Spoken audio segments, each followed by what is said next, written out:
Mesdames et messieurs, chers amis, c'est avec plaisir et surtout avec une grande émotion que je viens aujourd'hui m'incliner devant la mémoire de tous nos marins morts pour la France.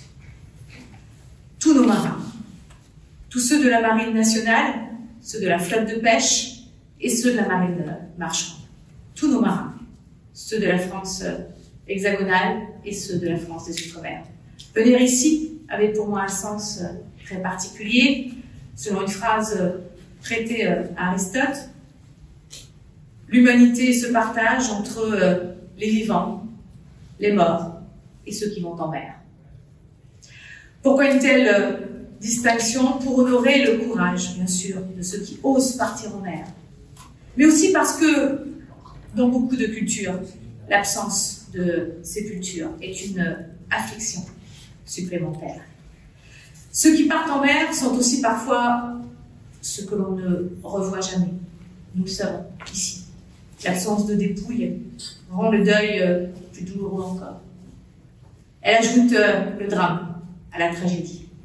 C'est pourquoi, Monsieur le Président, je tiens à vous adresser ici, à votre association, à l'ensemble des bénévoles, à travers vous, bien sûr, mes remerciements les plus chaleureux pour tout le travail de mémoire que vous accomplissez ici dans ce mémorial des marins morts pour la France.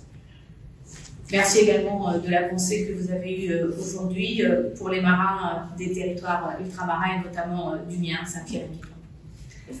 En ce 11 novembre, je voudrais surtout insister sur le fait qu'un hommage aux marins de nos trois marines a un sens profond.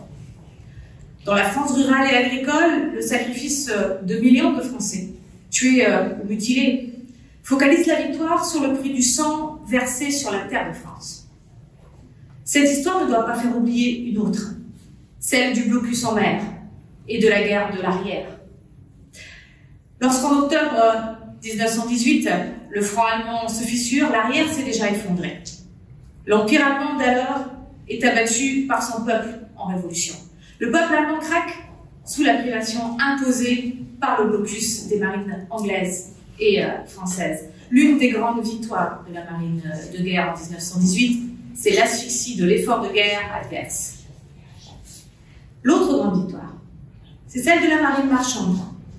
Tous les marins de commerce ont pendant 4 longues années bravé sans relâche les tempêtes de l'Atlantique et la guerre sous-marine.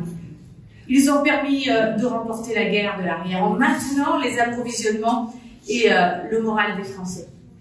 Ils ont payé un lourd tribut. Les marins pêcheurs ont eux aussi été de tous les conflits, enrôlés dans la marine nationale pour les uns, pendant que les autres devaient redoubler d'efforts pour continuer leur activité avec moins de bras bien sûr à bord. À terre, l'attente et l'inquiétude des familles n'ont été que plus fortes. Rendons-leur hommage aujourd'hui.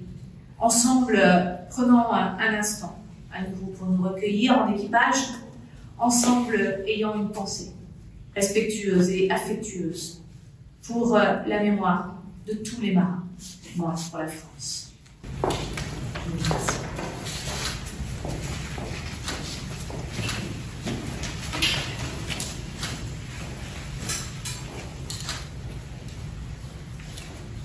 Au mort